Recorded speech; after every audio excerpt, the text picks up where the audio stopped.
Fala pessoal, tudo bom com vocês? Comigo está ótimo e pessoal, sejam bem-vindos a mais um vídeo aqui no canal, dessa vez review da semana.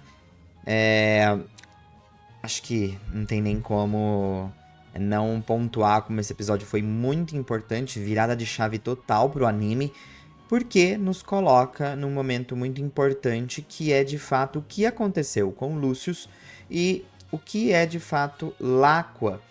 E, enfim, todos os objetivos do Gibeon, muita coisa que acaba sendo revelada nesse episódio.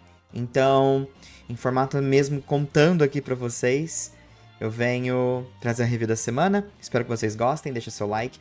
E se você for fazer uma comprinha agora no Amazon, no Black Friday, não esquece de usar meu link aí na descrição. Deixa seu like, bora lá para mais um vídeo da semana. Bom, então o episódio começa com a Liko pedindo para Ristle, ali na Crystal Pool, contar um pouco sobre os exploradores e Haqua. E a Ristle parece, assim, bem triste, porque ela diz que é algo que não sai da mente dela todo esse tempo, e ela decide, então, contar para Liko e para os outros o que aconteceu. Bom, primeiro ela conta como ela conheceu o Lucius. Ela estava correndo de alguns vigaristas que queriam roubar o Terapagos dela. E aí o Lucius vem para salvar o dia, ele libera ali o Rayquaza, assusta esses caras. E aí ela explica que ela conseguiu o Terapagos na grande cratera em Paldea. Muitas pessoas iam lá para tentar pegar ele, sempre faziam assim, né, ele ficar assustado. E ela se comprometeu a protegê-lo. E então eles começaram a viajar juntos. O Lucius, ele, por ter o Rayquaza, ele impressiona, né, a Ristle, porque, obviamente, é um Pokémon lendário, etc.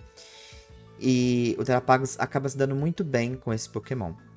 E aí, eles começam uma amizade a partir desse encontro. A gente tem um momento numa fogueira ali à noite e o Lucius acaba mostrando pra ela que ele já tinha consciência sobre o Terapagos por conta de um livro, né?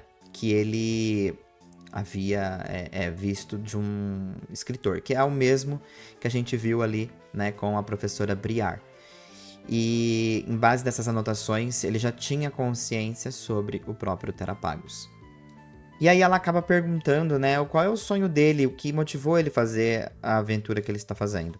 E ele diz que quer encontrar o brilho no mundo. Ele quer se aventurar e encontrar um local chamado Haqua. E ela fala, Haqua, aquele local dos contos de fada? E ele diz, sim, se o Terapagos está aqui, Haqua também está em algum lugar e eu quero encontrar. E ela acaba entrando nessa também. Ela diz que depois de ver, né, os olhos dele brilhando, ela também quer encontrar um mundo mais brilhante, encontrar Haqua e decide se unir a ele. E aí ele acaba fazendo várias capturas, né, durante essa viagem junto com ela. Então, o Moltres, o Lapras, o Kleavor, o Entei, a Arboliva. E aí, eles sempre estão passando por alguma cidade perguntando sobre Haqua.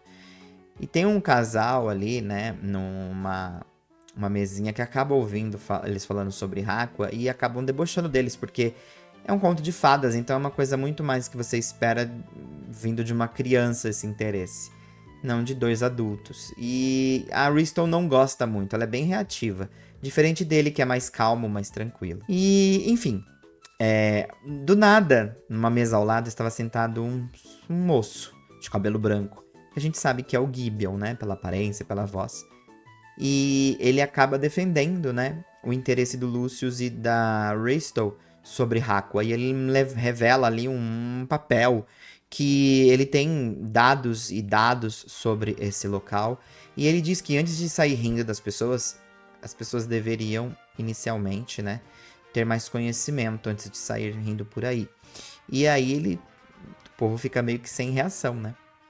E aí o Lucius começa então uma amizade ali junto com a Ristle com o Gibeon pelos mesmos interesses, já que Gibeon está buscando também Haqua. E é muito legal porque nesse momento que o Lucius convida o Gibeon para viajar junto com ele, é revelado o Zygarde, 50% dele, Shine, e a Pokébola que ele usa nesse Zygarde E assim, inicialmente a gente já pode ficar meio assim, sabe, com essa Pokébola, porque ela é uma Pokébola muito diferentona também. Assim como a dos Lúcius, né, dos Pokémon, dos 6 heróis. Mas nesse caso tem o Rayquaza. Me pergunto se no final das contas eles não podem usar uma Pokébola nessa pegada aqui para Legends EA. Vamos ficar atentos. Mas, de qualquer forma, o Gideon acaba viajando com os outros rumo a Laqua junto com seus Zygarde. E aí eles decidem, inclusive, dar um nome para esse grupo que se formou, né? Exploradores, aqueles que buscam pelo conhecimento. E, enfim, eles continuaram viajando até o dia que eles encontraram Haqua. E aí, chegando em Haqua, eles acabam encontrando diversos pokémons lendários. Latios, Latias, o trio de pássaros de canto, né? Zapdos, Moltres e Articuno, um Terrakion. E eles ficam, assim, deslumbrados com um local como aquele. Como aquele local poderia existir. Ele é tão pacífico, é tão bonito. E eles ficam deslumbrados. Porém, em um local ali, existe um certo problema com a vegetação. Tudo tá secando, tudo tá morrendo. E tá meio esquisito. E eles se perguntam o que aconteceu. O Gideon acredita que era um local como os outros ali ao redor. Mas alguma coisa fez isso acontecer. Como se alguma coisa estivesse reagindo àquele local. Conforme eles vão explorando, eles encontram uma cristalização no meio do nada, com uma cor rosa. E o Gideon vai até lá tentar extrair um pouco daquela cristalização. Enquanto o Terapagos já não gosta do que tá vendo, aquilo reage de uma forma ruim para ele.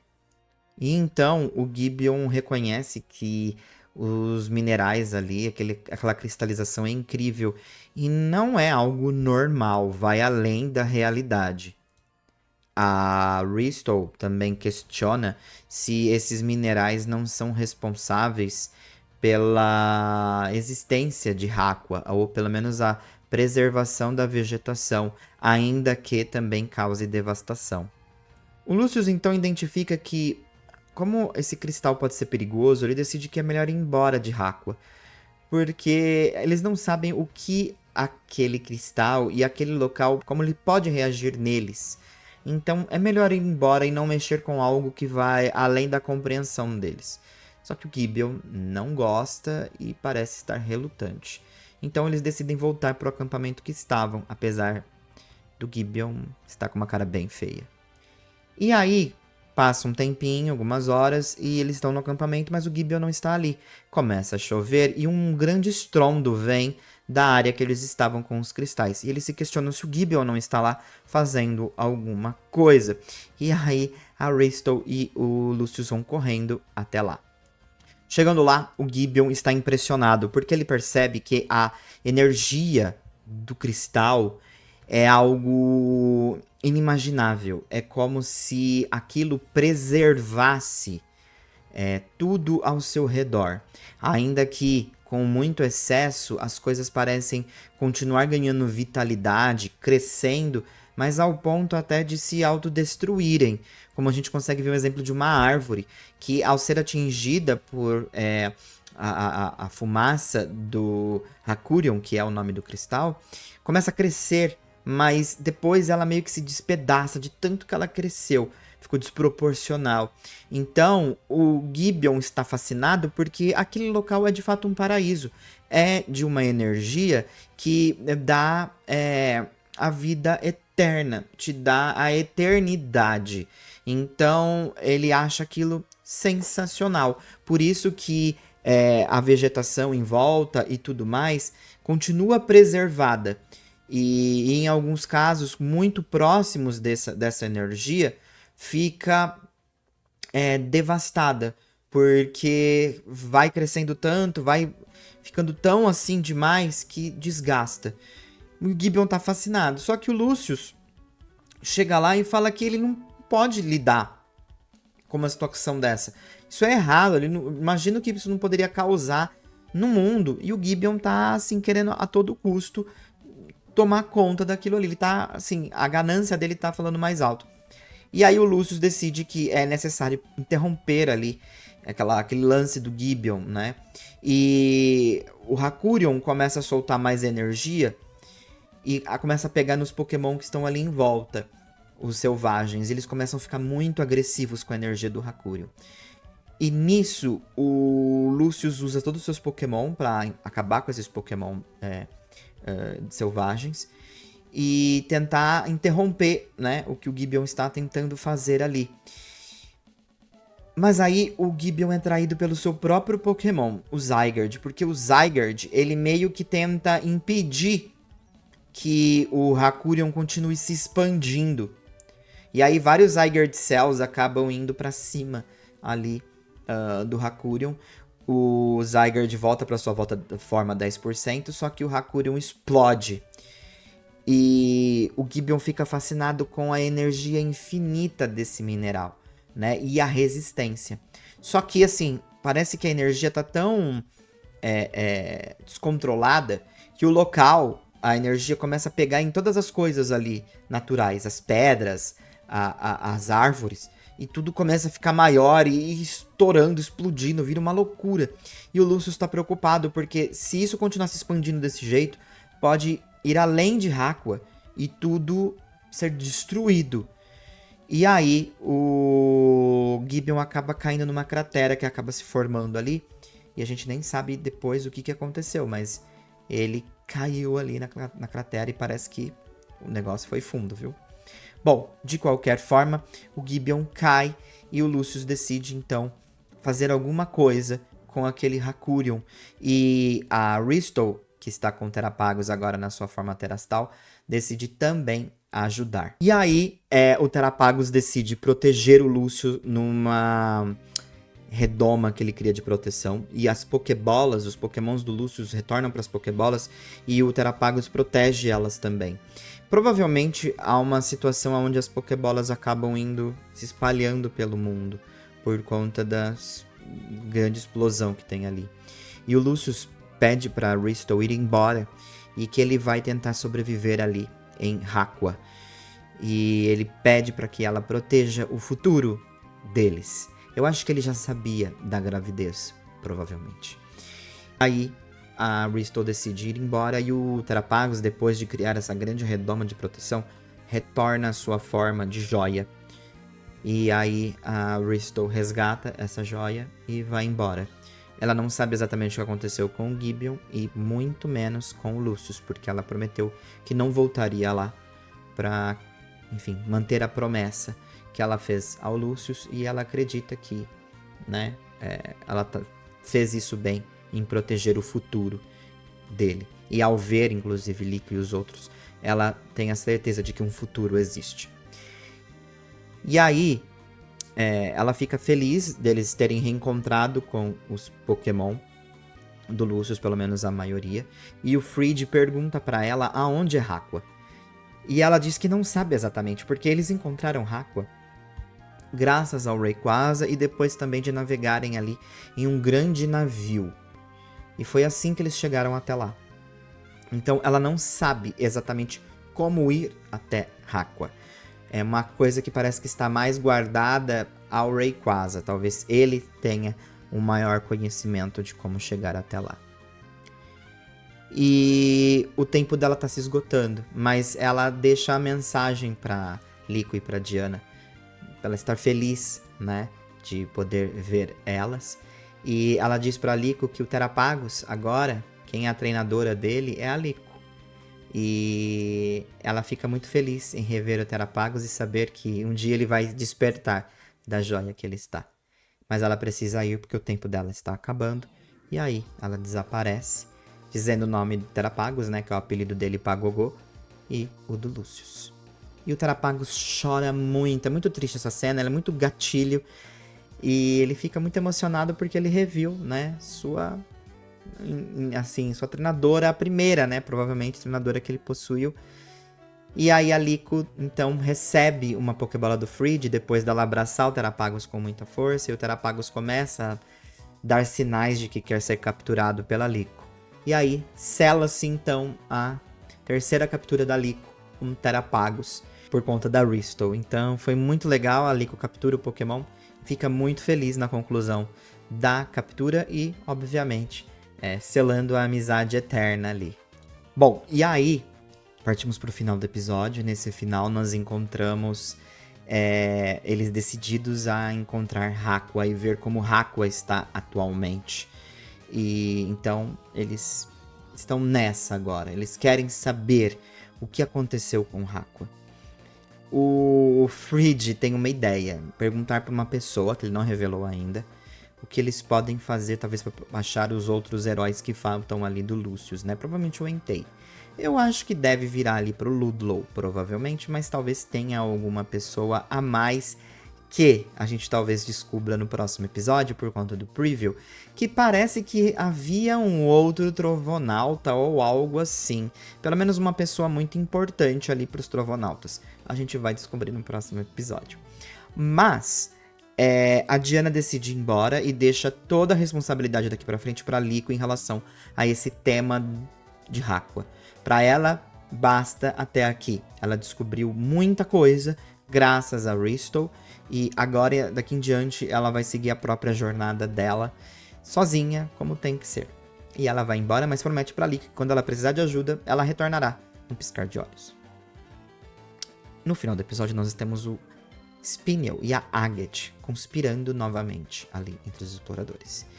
A Agate diz que depois da situação do Amityville ter sido removido da missão, o paradeiro dele é desconhecido. Ninguém sabe onde ele está. Pode ser um problema.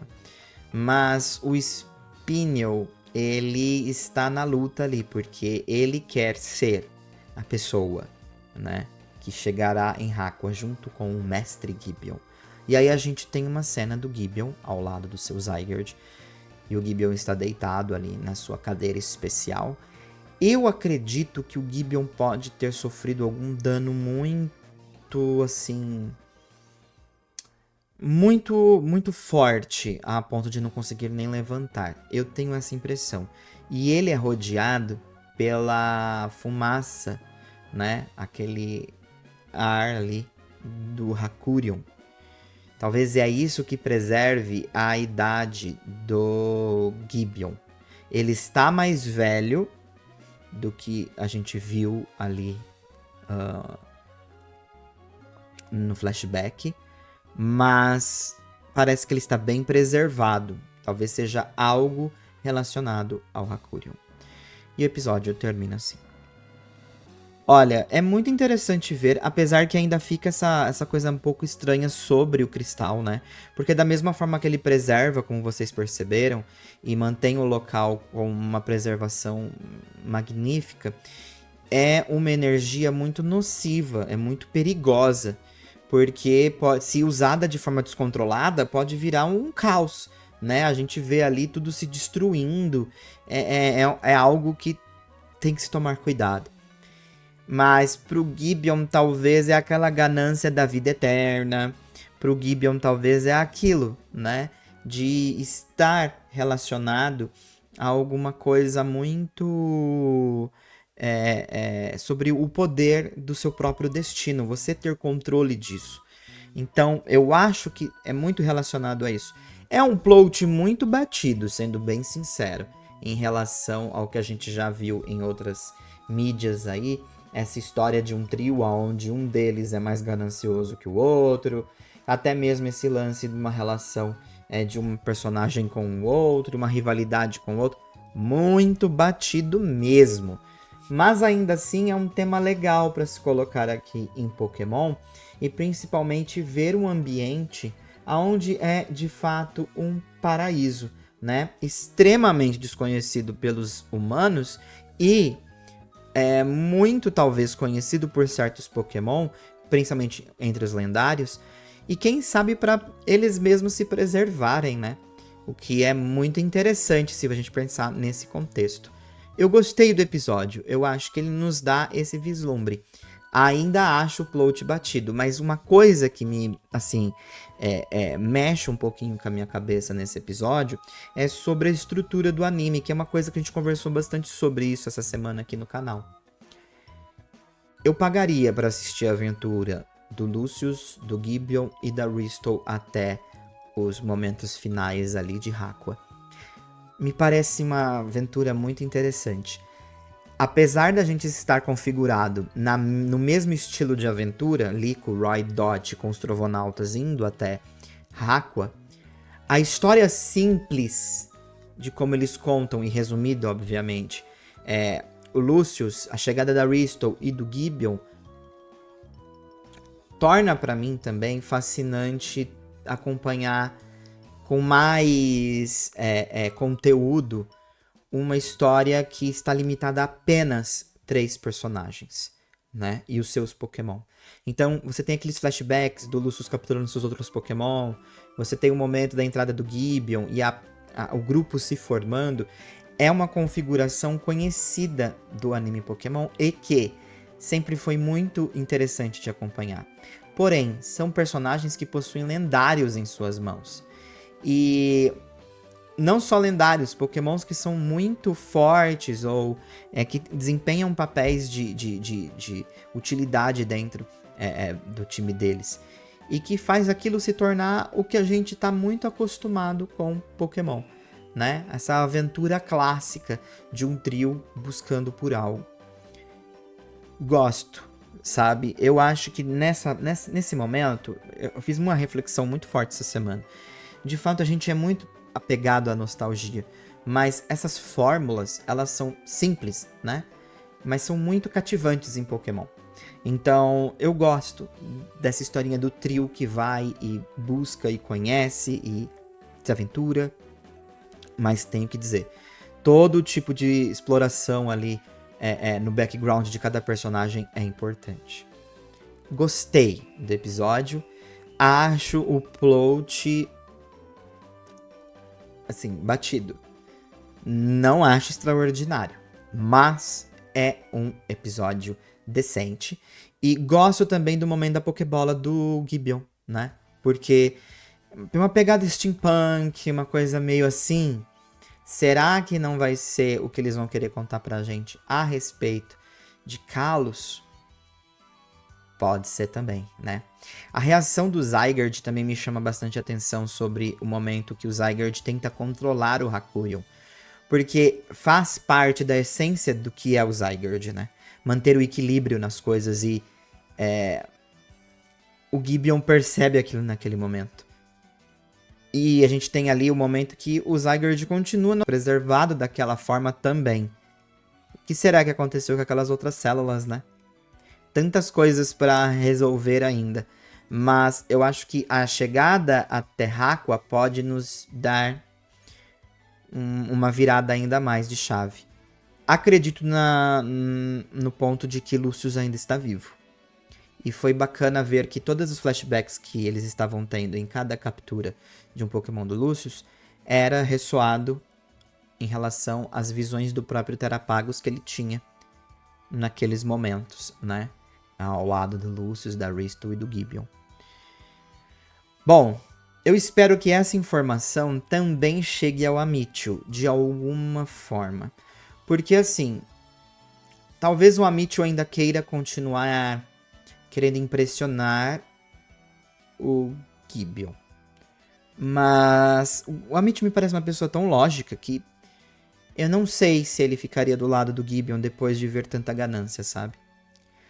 No final do episódio também, a gente vê o momento ali do Exceed. Porque como o Spinel está ali teclando e tal, o anime faz muita questão de mostrar que ele está fazendo suas pesquisas junto com a Agate ali na Exceed. Me pergunto se o Gibeon também não está em alguma parte ali da Exceed sendo preservado por ali com a essência do Hakurion.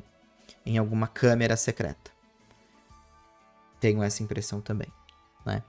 Então, vamos ver. Mas, assim, começa a se desenhar muito Hakua, a história, etc. Mesmo batida, esse plot é um plot que eu gostei de acompanhar. E a captura do Terapagos não podia ter sido mais emocionante. Eu acho que sela de vez, né? A gente tem a captura aqui importante para uma protagonista que eu julgo ser importante e que eu acho que essa captura desenha muito o futuro do anime Pokémon. Talvez isso não responda as coisas agora, mas pro futuro. E não só a captura da Liko no Terrapagos, mas como a história do Lúcio e seus amigos. Eu acho que talvez, se a produção do anime ver os filmes de Pokémon de uma outra forma daqui pra frente, talvez lendários ocupem um espaço que sempre foi desejado pelos fãs nas animações. Acho que vocês começam a entender o que eu quero dizer, né? Lendários têm um papel sempre muito icônico em Pokémon em relação a filmes. Mas eu acho que dentro do anime eles poderiam ocupar um espaço maior. Isso também se choca com o que a gente falou recentemente sobre Latios e Latias. Bom, tudo uma questão de tempo, como sempre eu digo por aqui, e em breve vamos descobrir muito mais. Gostei do episódio? Nota 5, apesar do plot ser batido. Eu acho que o correto seria um 4. Mas é Pokémon, eu dou 5 estrelas. Um bom episódio. Quero saber a opinião de vocês. Forte abraço. Fui.